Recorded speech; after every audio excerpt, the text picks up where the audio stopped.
A good one. I think at the end of this lesson, you're going to go, wow, that was a good lesson. I really feel like I learned a lot. Thanks, Orlando. And I'll say, don't worry about it. You're fine. Okay, so here we go. And let's take a look.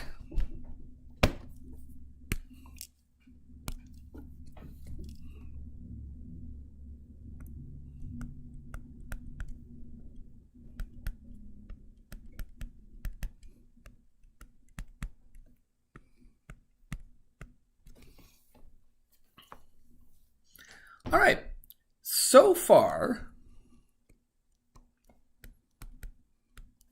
we have looked at two relationships between gas properties.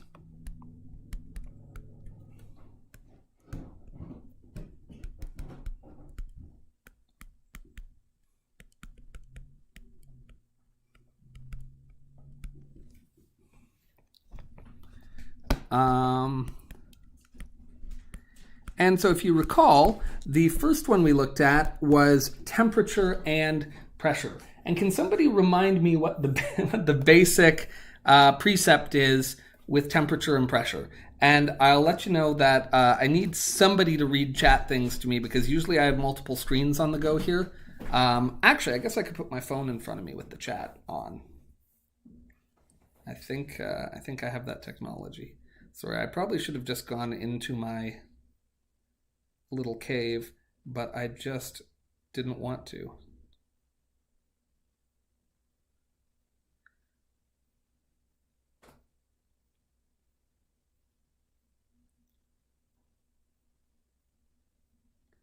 One minute. Wow. Sorry, I'm late to the party here, but Nathan, that is not a sufficient amount of sleep, let me tell you.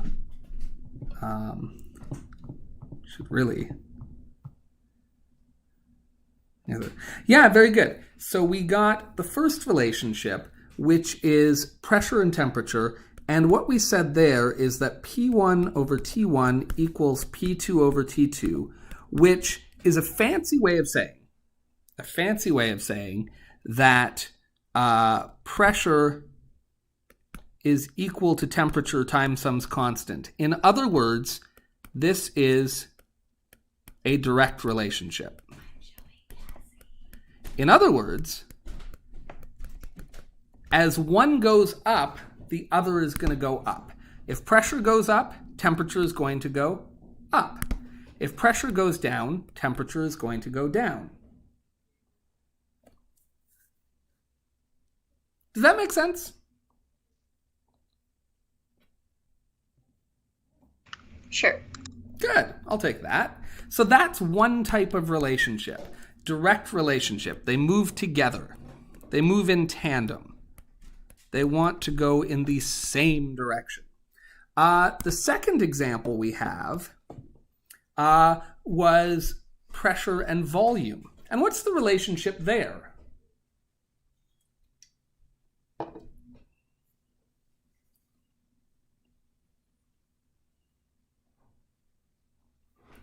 This first one, by the way, is what we call the Gay-Lussac's law.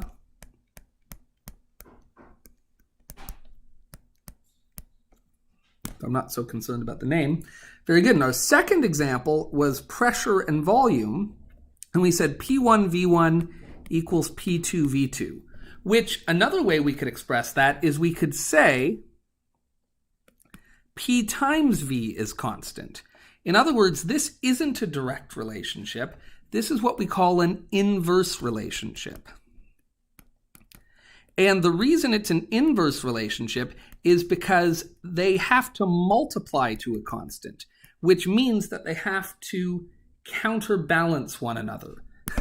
Which means if pressure is going to go up, to keep this system constant, the volume is going to have to go down. Fair point. Decreasing the volume will increase the pressure. On the other hand, if we increase the volume of a cylinder, that will actually make its pressure go down. So these move across. They move in inverse ways. They move opposite to one another.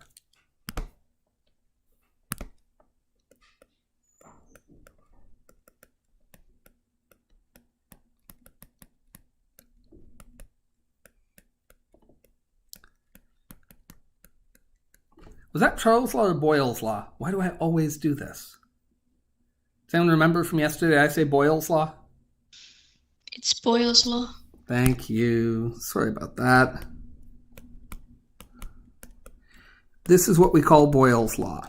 Well, today we'll look at two other things and then we're going to put them all together. All right? So, let's also consider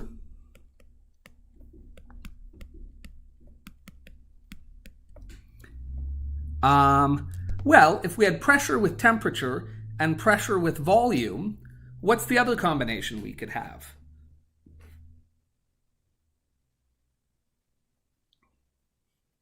We have pressure with temperature, pressure with volume. We could also have Volume and temperature. Very good. Let's also consider volume and temperature. The third combination. There's three ways to combine these things. And if we look at that third combination, which is it going to be like? Are volume and temperature going to move together? If one goes up, the other will go up. If one goes down, the other will go down. Are they like these? Or do they move inverse to one another? Are they like that? What do you think?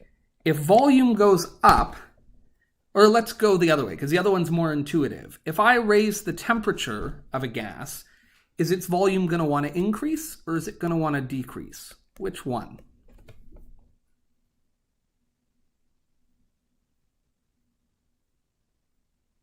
Increase. Yeah, very good. This is another relationship. Assuming the pressure was going to remain constant. So if you're talking about a balloon, if you heat a balloon up, that balloon will expand. If you cool a balloon down, it will contract. If you take a perfectly inflated balloon and you put it in the freezer, anyone ever done this? Yeah, very good answer, all of you. So, if it's like that, which one of these is it like? Will it be V1T1 equals V2 T2, like Boyle's law? Or will it be V over T equals V over T, like Gay-Lussac's? We're saying that this should be a direct relationship. So now that we know how these relationships work, somebody give me the equation.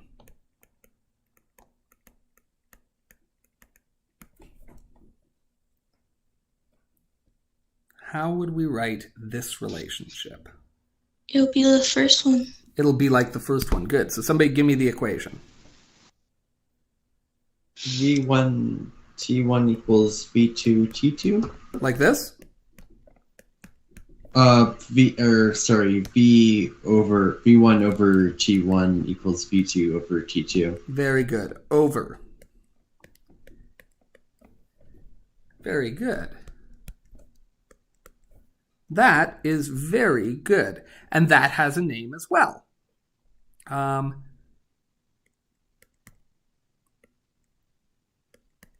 This is called Charles's law. What? My dad has a law? Your dad has a law. Who knew? Dads have laws. That doesn't mean that people follow them, though I'm sure you always do everything your parents say. Sure, let's say I do. Sure. Yeah, let's go with that. I'm sure my kids do too. But there we go. So now we are ready. Now that we understand those, we can combine these. But let's think about one more thing, because now we are ready to do chemistry. This has all been physics so far. And I think very interesting physics. But now we are ready to do some chemistry. Because having considered all of those, we have got three relationships that can work individually, but really we're going to make them work all together. But there's another thing to consider.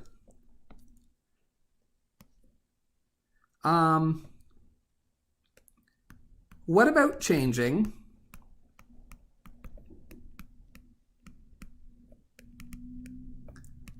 the amount of gas.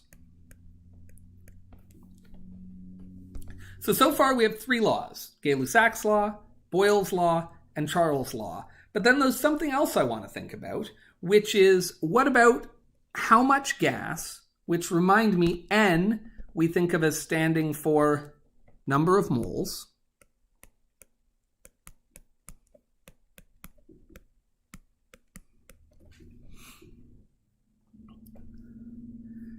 How does that combine with volume, pressure, and temperature? Well, let's first consider N and V.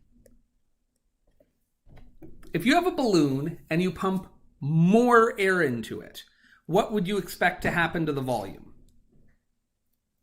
If I put more gas into a balloon, is the volume going to go up or is the volume going to go down? Up. Very good. And if I take air out of the balloon, the volume is going to go Down. down. So these move together. Do we call that a direct relationship or an inverse relationship? Whoops. Direct. Very good. And so what would the equation here be?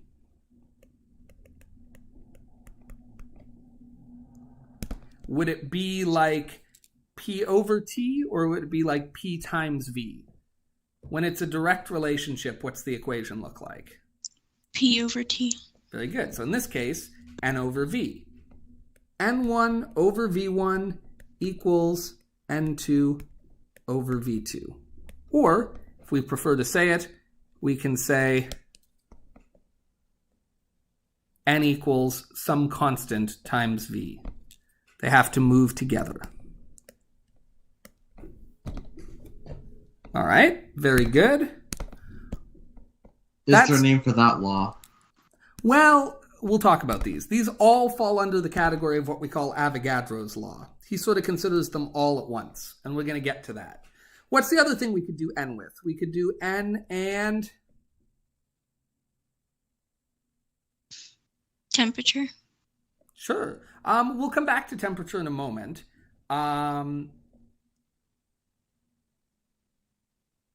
Yeah, we'll come back to temperature in a moment because it's kind of the least intuitive one. So is it okay if we go to pressure next?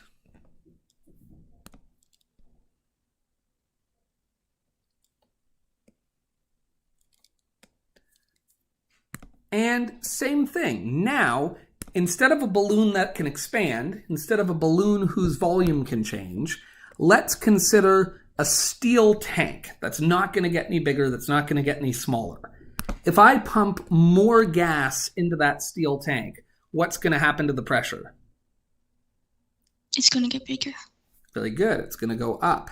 And if I let a bunch of gas out of that tank, what's going to happen to the pressure?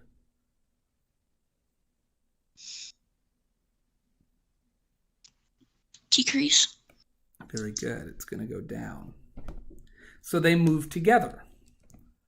And if they move together,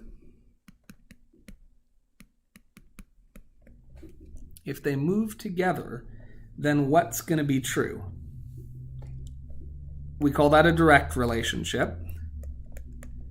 And if it's a direct relationship, how would we write it? N1 over P1. Equals? N2 over P2. N2 over P2. Very good. All right. And of course, the other way we could say that, if we want to, is we could say that the number of moles is going to be proportional to the pressure. They're going to move together. All right. Now, the temperature one is kind of counterintuitive.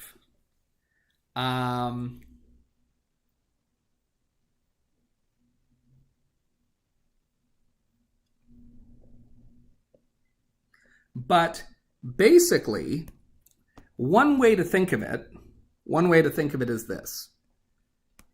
If you've got a bunch of particles bouncing around in a container, and all of a sudden you put another particle in, that new particle, if it isn't moving to begin with, and it starts moving with all the other ones, if it's taking some of their heat energy, what is going to happen to the overall amount of heat energy?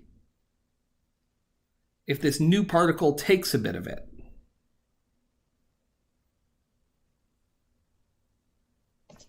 Decrease? Yeah, so it's kind of weird to think, but if there's a certain amount of heat in a container, if there's more particles, each particle has less of that heat to itself. And since temperature is the average heat, the temperature actually drops. This one is not very intuitive, but they move in opposition.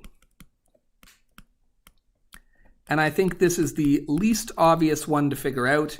But we call that an inverse relationship. And if it's an inverse relationship, it doesn't look like this. How would we write this equation? N1 times P1, no, T1. Yep, equals? N2 T2. Very good. And another way to say that would be that, did I do it as a fraction up here? I think I did. No, I didn't do it as a fraction. I did it as, yeah, okay. That's how we're going to do it. So, where we're going to say NT is equal to some constant. Okay, these are all the possible relationships all together, and this whole thing, all of these fall under the category of what we call Avogadro's law.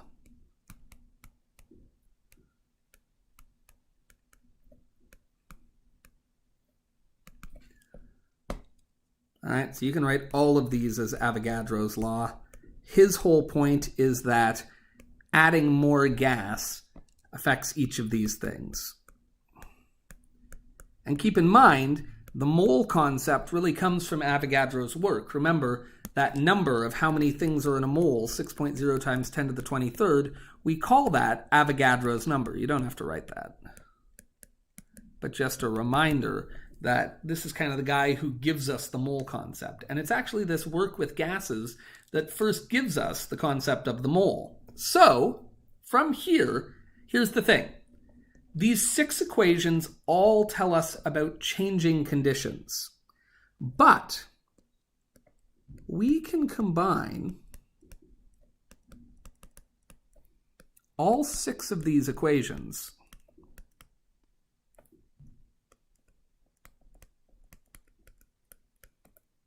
into one.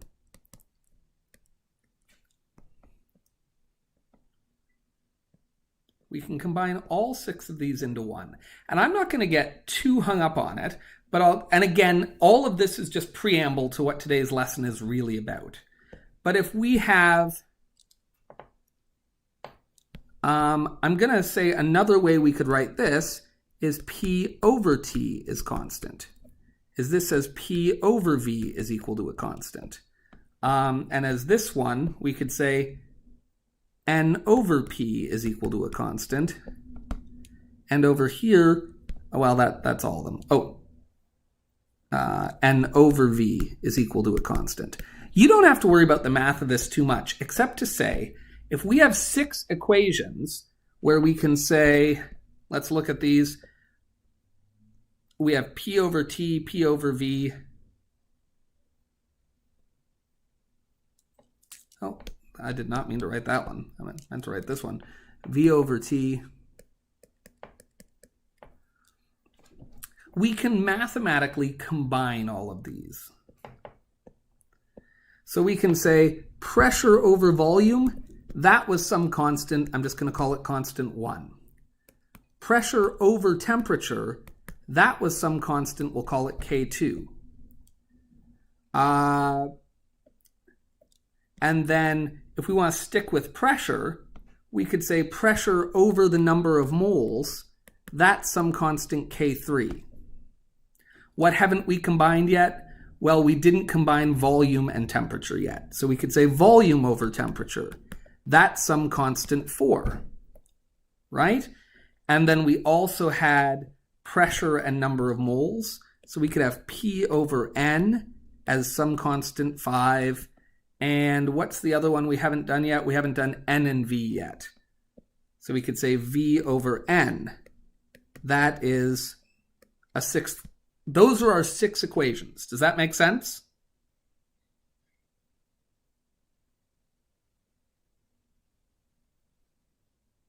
Well, what if we just took all of these equations and we just multiplied them all together? What if we just said, I'm going to take all of these equations and I'm just going to multiply them all together? Does that make sense? Oh, I did Pn twice. Whoops. Vn.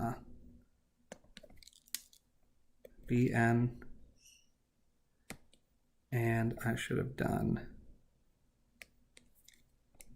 nt. Right, nt was the other one. Yep. So I'm just going to multiply these together. And then I'm actually going to go, okay, so as we go, we would get, if I put these two together, I would get p squared v over t is equal to some new constant. Now if I take that and multiply it by this, I'm going to get p cubed v over nt equals some new constant. I'm going to multiply that by that, and now I've got p cubed v squared over n times t squared equals some new constant. I'm going to multiply it by that. And I'm going to say, okay, now I've got p cubed, v cubed over n squared t squared is equal to some constant. This is all true. And then I'm actually not going to multiply by this last one, because if you look, the n's and the t's have all been on the bottom so far. So I'm just going to stick with that. Instead of multiplying this last one, you can always flip a fraction. I'm just going to divide by it. And we end up with p cubed times v cubed over n cubed over t cubed is equal to some new constant. Okay, there's our equation. Now, if everything in this, and that, you can do that. And this will work because it is now incorporating all of the possible ways that these can be combined. You will never have to do this again. Don't stress about it. But we've basically developed a formula. Now, every single thing in that formula is cubed. Well, if every single thing in this formula is cubed, what would be a smart thing to do to make the formula easier to work with? Well, we can just take the cube root of it, of the whole equation. And there's no adding, so it'll be really easy to take the cube root. You don't have to factor. You don't have to do anything like that. And we get this final equation, which is p over v, or pv over nt equals some constant, k. This constant changed every time, but we don't care about that. We just knew it was some constant. I have p over n twice. I think I fixed that. I hope I fixed that. That's a fairly old comment. So I think I addressed your noticing my mistake. So thanks for that.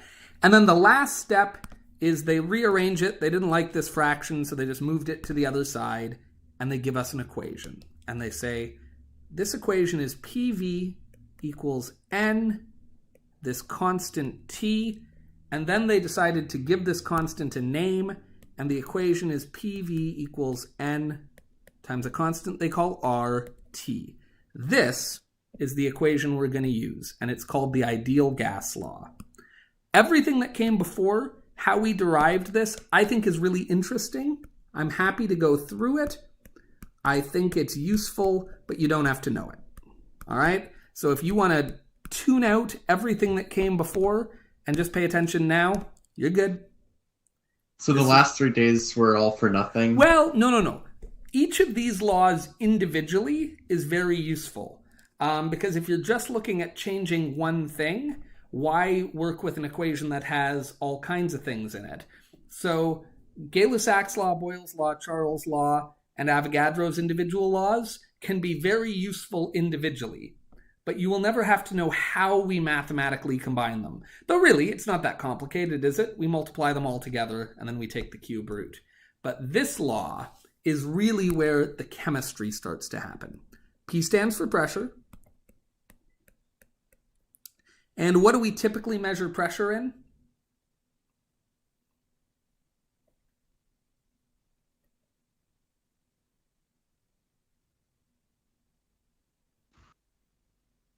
What do we measure pressure in? Kilopascals is correct. V is going to stand for what? Volume. And what do we measure volume in? Most commonly? Liters. Liters is correct. N is the, I'm not going to use purple twice.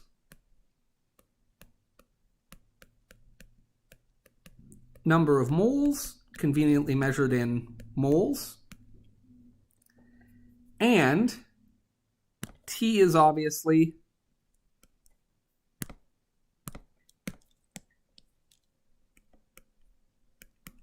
temperature. And this one you have to be very specific to use a measurement of temperature where 0 really means 0. And the most common one we use for that is? Kelvin. Kelvin, good. Okay. Now, you are going to tell me the units of N. Or not N, we have N. So you're going to tell me the units of R. R is what we call the ideal gas constant. I'll give you the number for it in a minute, but you're going to tell me what units it must have to make this equation true. Look at the equation. There's some number here. We're going to fill in the number, and then there's the unit. What is the unit? It's a doozy, but you can do it. Imagine if you were solving for N, what unit you would end up with for N. I keep saying N. Imagine you were solving for R. What unit would you get for R if you rearranged this equation to solve for R? What would the units be? I think so far in your math and science careers, this is going to be the most complicated unit you've come across.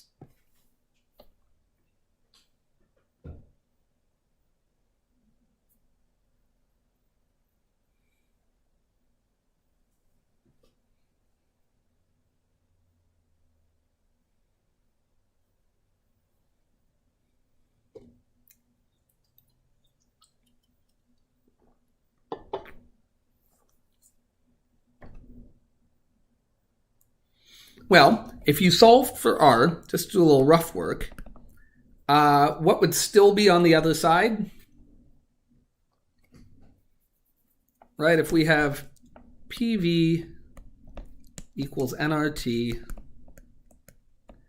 and we are solving for R, how would I get rid of N and T? I would divide them away. But what I do to one side of an equation, I have to do to the other. And so I would end up with R being equal to PV over NT. Okay, we can do this. What's the unit for pressure?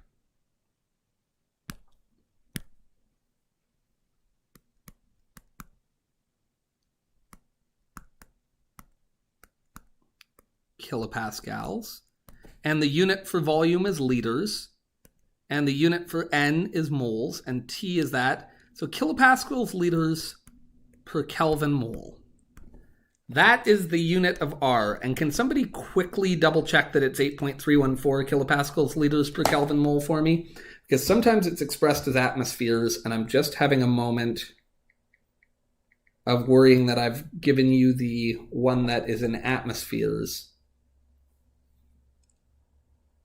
Yep, that's kilopascals, liters per Kelvin mole.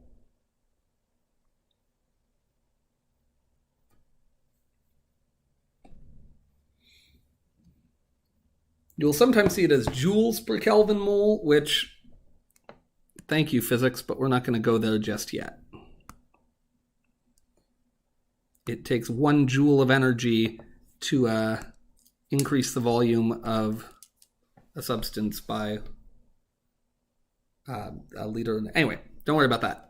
Sorry, 1 liter of a gas at 101.3 kilopascal. Anyway, at 1 kilopascal exerts a pressure of 1 joule. That's right. Anyway, don't worry about that. So that's the ideal gas constant. There it is. This will help you do chemistry with this. Now, we're not going to do any chemistry with it today. We're just still going to do some physics, but we're going to do a couple questions. And when we're done those couple questions, then we'll be good to go for today. All right, we'll work more with it on Monday. But let's try a question here. What is the pressure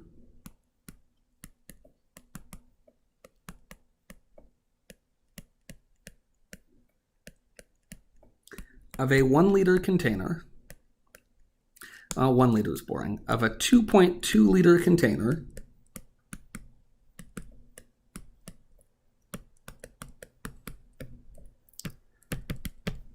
filled with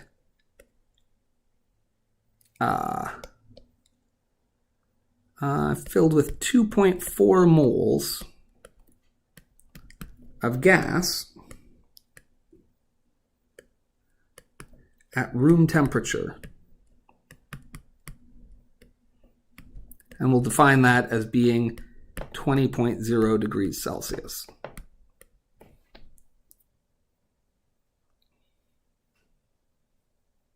All right, so do you want to do one just straight up together? Then I'll give you a second one to try yourselves. Or do you want to try this on your own? We should do this one together and then another one by ourselves. Okay, I like it. So our equation is going to be PV equals nRT. So the first thing we should always... Yeah, I've decided we're going to do that on Monday because I'd rather everyone get to do it. And at first I was like, maybe I'll drive around and drop off like a home lab kit. I did that, the first year we were online. And then I thought, well, I could do all that, or we could just wait till Monday. So don't worry, we're definitely going to get destructive. So PV equals nRT. What's our given here? What do we know? We need to know P, V, N, R, and T. Oh, man.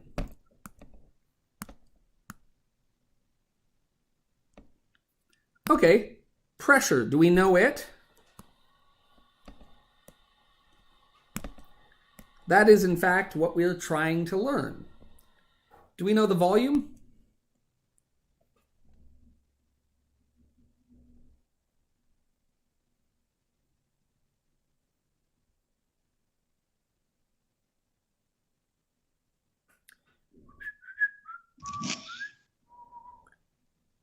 No.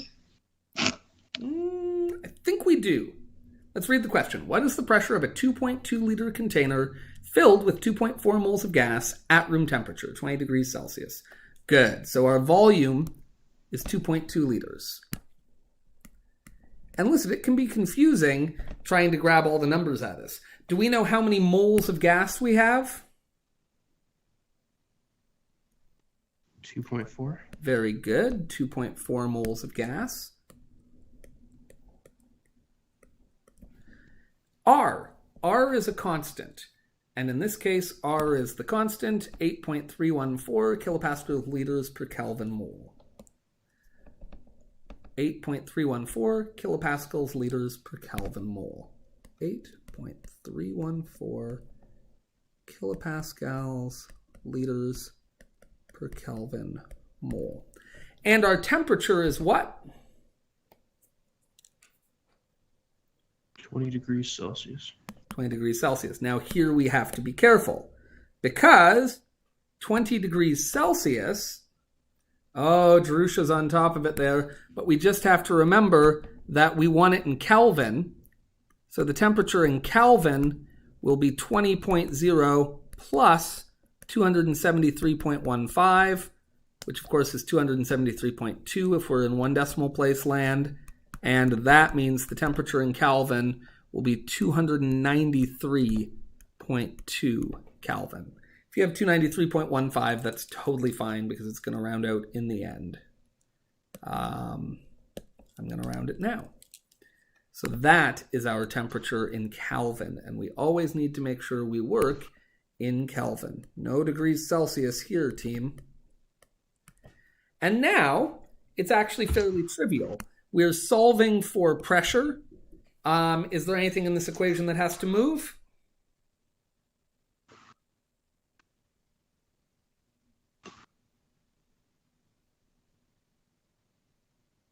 Yeah, volume has to move. Right now it's being multiplied. What's the opposite of multiplying by volume?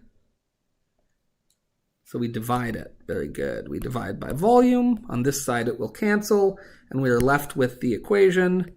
Pressure is equal to the number of moles times the ideal gas constant times the temperature divided by the volume.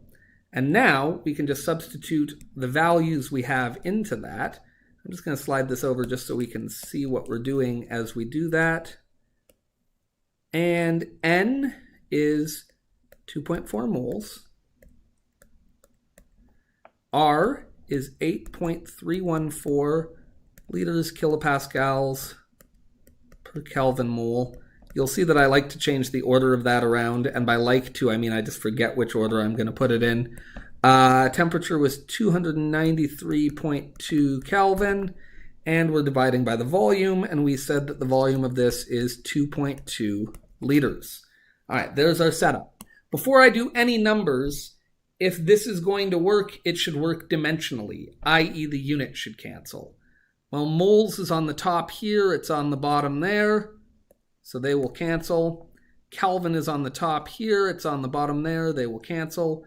Liters is on the top here, it's on the bottom of the fraction there. So the unit we will be left with is kilopascals on top, which is indeed how we measure pressure.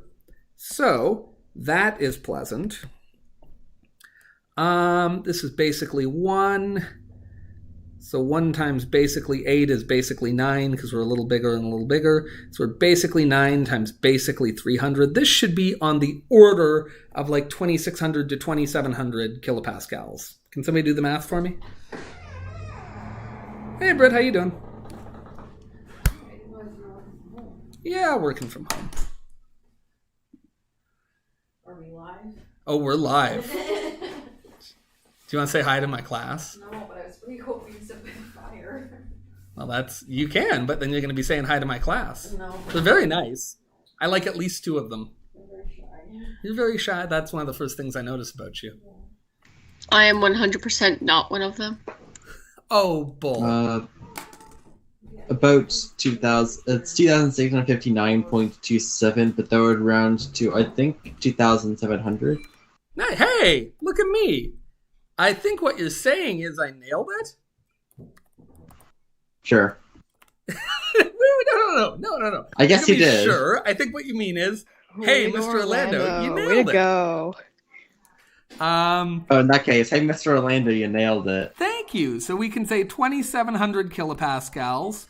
I like scientific notation in this case, 2.7 times 10 to the 4 kilopascals. But of course, you use what you like. How's that? That's not so bad, is it? Isn't it 10 to the 3?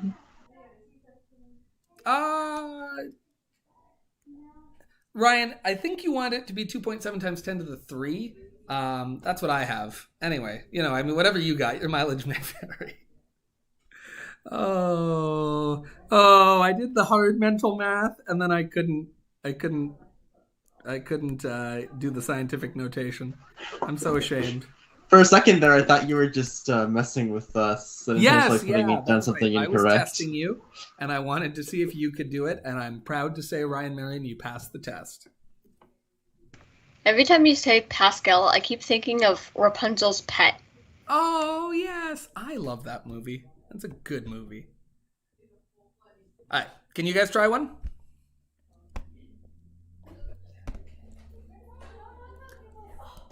What volume tank, what size tank would be required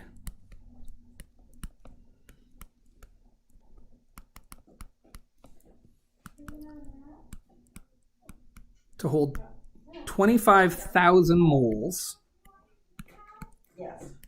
of gas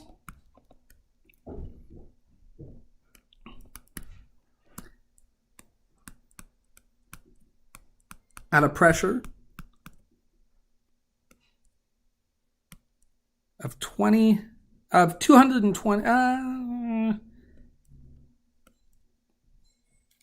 2,200 kilopascals. Kilopascals? I feel like I used to pronounce it kilopascals, and I'm like slowly transitioning into saying kilopascals. Anyway, and I think it's because I've been teaching math too long where we talk about Pascal's triangle, because we don't like talk about Pascal. That'd be weird, but usually science guys say kilopascals. Anyway, 22,000 kilopascals at a temperature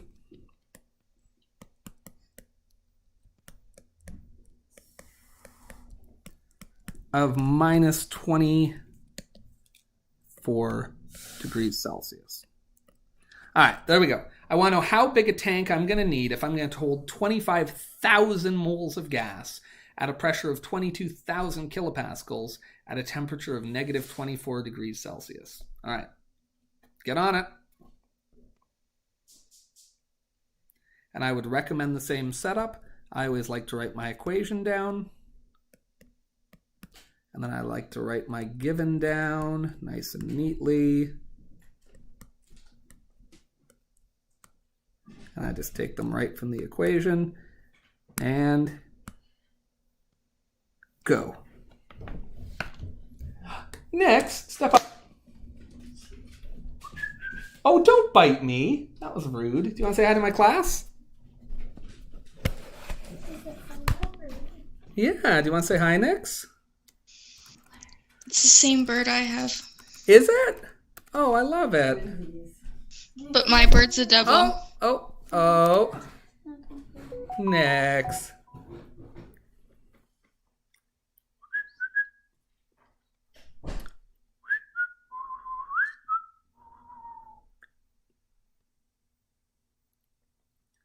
Oh, what a cutie. Okay, I gotta pretend to be a teacher again next. Off you go. Come on, off you go. Come on. Step up. There you go. Thank you, Claire. I was resistant to the bird. I didn't want a bird. And now I kind of love the bird. That's the end of my story. My bird's the devil. Really? What makes your bird the devil? Don't walk around with bare feet. Don't have strangers in your house. He's the devil. Interesting. And he won't leave you alone.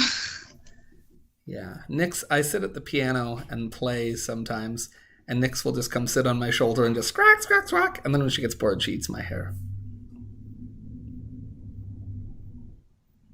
I mean, first of all, no, family member. But second of all, not a large bird. Very, very slight.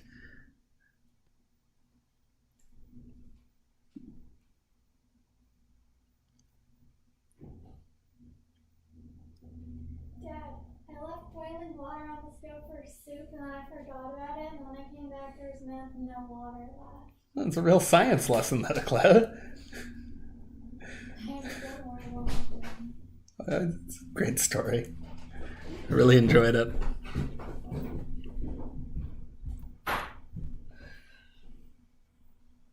I don't know that that's true.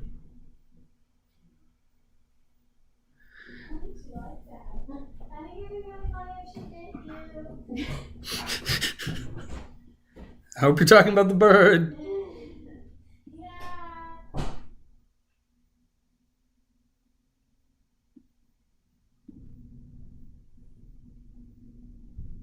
Literally what I do on my live streams. Sorry. So you can see I don't cope well when I'm not supposed to be the one talking in the center of attention. It's my profound egomaniacal streak.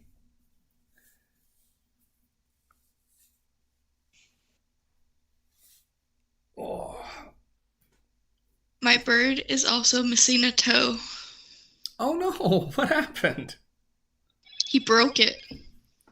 That's not good. He broke his toe. Wow. But like broke it off? Is that a thing?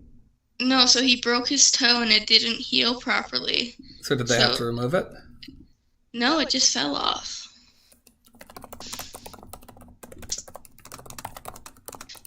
Because it's going to fall off in time, there's no need to do anything. Let's take a look. Did I say 2200 or 22,000? 2200. 2200 kilopascals.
Hey, your mic's muted.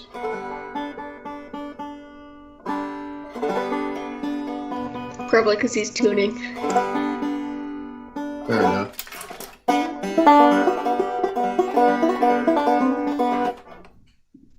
Probably because I want you to do chemistry and not get distracted. Get this question done.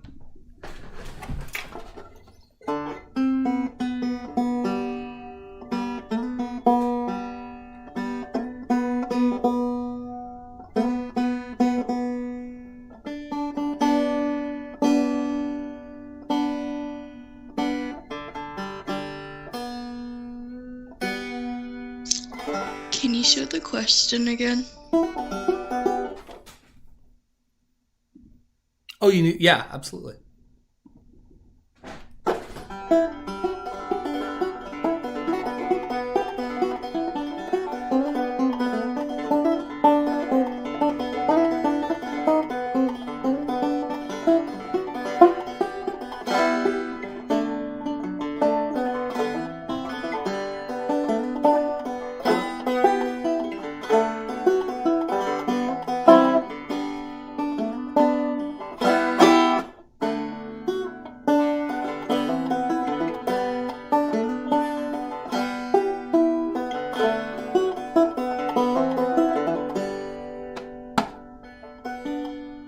Was a camptown man, used to plow his seeds.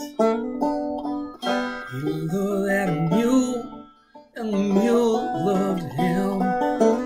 When the day got long, as it does about now, I'd hear him singing to his muley cow.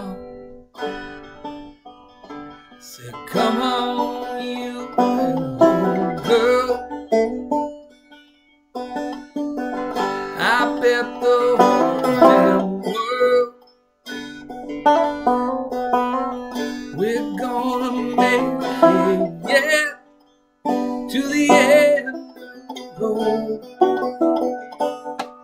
Some hard times ain't gonna rule my mind. The hard times ain't gonna rule my mind. The hard times ain't gonna rule my mind no more. All right, let's see how we're doing now. All right, team, how we doing?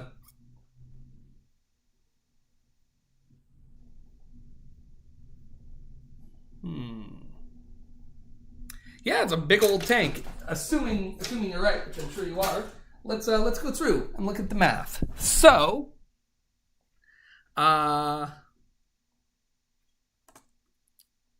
So, what is our given pressure, or are we given a pressure?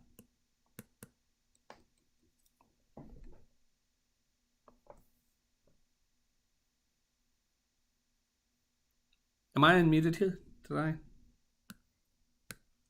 Oh, I am unmuted. You're all just ignoring me. I see how it is. What's our given pressure, please? Our pressure 2,200 kilopascals. Very good. 2,200 kilopascals is our pressure.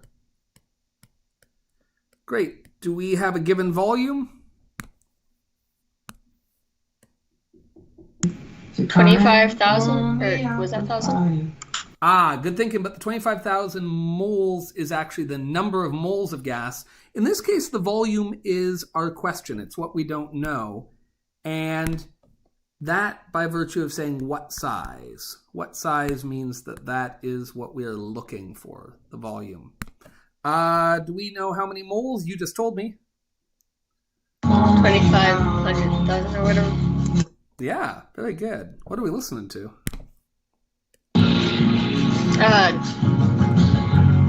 It's called Broken.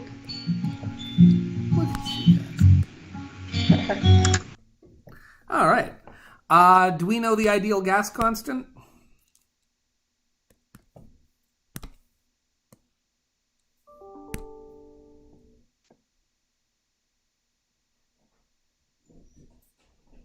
Ideal gas constant?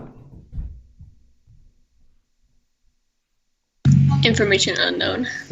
False. 8.314 kilopascal liters over Kelvin mole. Very good. Kilopascal liters per Kelvin mole. Very good. What an intuitive unit. And do we have a given temperature? 249 kelvins. Very good. How'd you get that number? I just did 273 minus 24. Yep. Which is the same as negative 24 plus 273. Yep, very good. And what did that give us? 249? Yeah, it should. Yep, great. That works. 249 Kelvin. Very good. Don't forget that we have to convert to Kelvin, because if you try to do multiplication with a number where 0 doesn't actually mean 0, you can't multiply a number like that. You can never multiply with Celsius or Fahrenheit. 40 degrees Celsius is in no way, shape, or form twice as much heat as 20 degrees Celsius. It's not even close to twice as much heat. So you can't do that. Cool. What are we solving for here?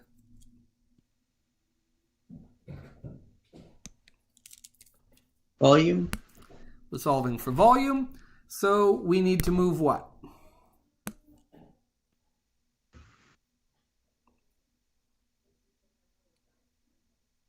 We need to move what? We need to isolate. We need to move pressure and isolate volume. Very good. So we'll divide by pressure to isolate volume. Very good. And we will get that the volume is equal to number of moles times the ideal gas constant times the temperature divided by the pressure. And in this case, that means, what's the number of moles? It is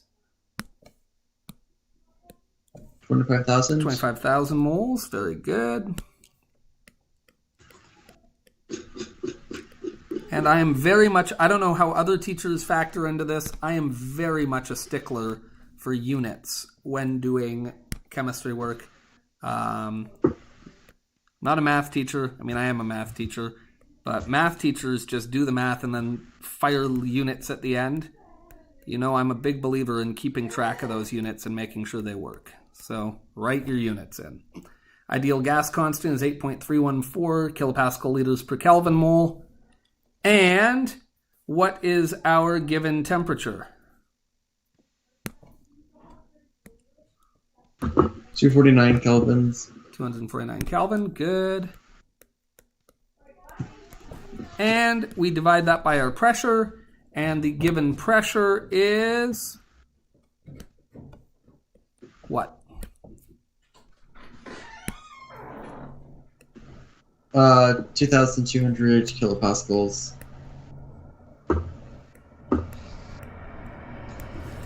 Great. And just looking really quickly, that's going to be about 10.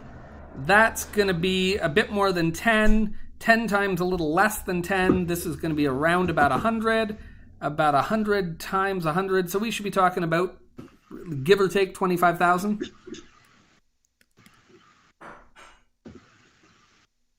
What do we get? I got 23,594, which rounds to 24,000. Very good. And the unit for that will be... And then, of course, liters. Yeah, which makes sense because we have moles on the top, canceling with moles on the bottom. We have Kelvin on the bottom, canceling with Kelvin on the top. We have kilopascals on the top, canceling with kilopascals on the bottom, leaving only the unit of liters. And so, of course, that simplifies to, like you said, 24,000 liters.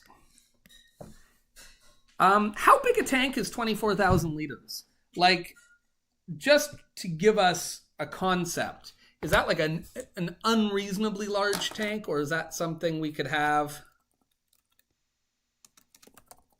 If we looked up a 25,000 liter tank, that's actually something you can rent. I actually do design these questions in advance, you know. I'm not just making this stuff up.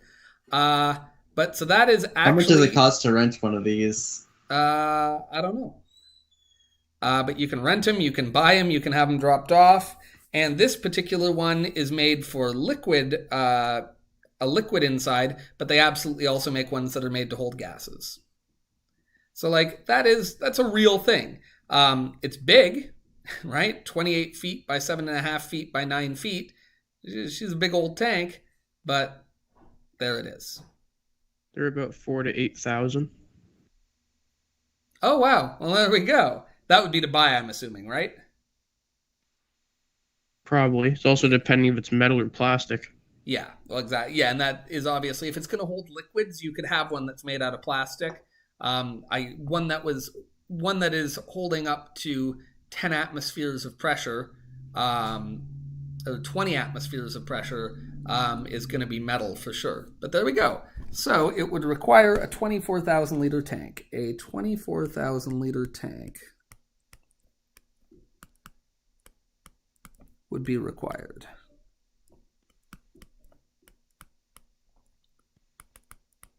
You know, and this is the work that engineers do. They figure out how much of something they need, and then they would figure out, you know, well, can we get away with one tank? Is it cheaper to buy multiple tanks? You know, like there's a whole civil engineering course to be done with this stuff. So we are going to carry on Monday. I just want to remind you that each of these 6 laws at the beginning can be used individually when we're talking about just changing a feature. And there will be times when using one of these 6 equations, Gay-Lussac's, Boyle's law, Charles' law, or the kind of 3 variations on Avogadro's law will be useful. But most often in chemistry, we work with this combined form of it, the ideal gas law. And the reason we work with the ideal gas law is because in chemistry, the main thing we're interested in is knowing how many moles of something are involved. So yeah, this is going to be a springboard into our last week of chemistry. Oh, so sad. That makes me sad. I said that sarcastically, but actually I don't feel sarcastically about that at all. I love chemistry. Though, as soon as grade 11 chemistry is done, for those of you taking it, we'll be starting grade 12 chemistry, and that's even more fun. The other thing I want to mention is that on Monday, remember that I'm going to be running an exam. Did I talk about the exam? You might have mentioned it, but... Yeah, it is optional. You do not have to write it. What I'm going to do with it is going to be designed in such a way that it will only help you. It will replace up to and including 4 things. It can replace up to 2 assignments, and it can replace up to 2 tests. So that's a pretty big deal. But it's nice because it can't hurt you. It can only help you. The other thing is it's going to help you get some experience with that. So on Monday, I will give you guys an old practice exam. I just have to go through and take a bunch of stuff out because there's a bunch of little things in this course we just didn't do this year because of the weird scheduling stuff. So I'm going to remove them from consideration. Questions about that?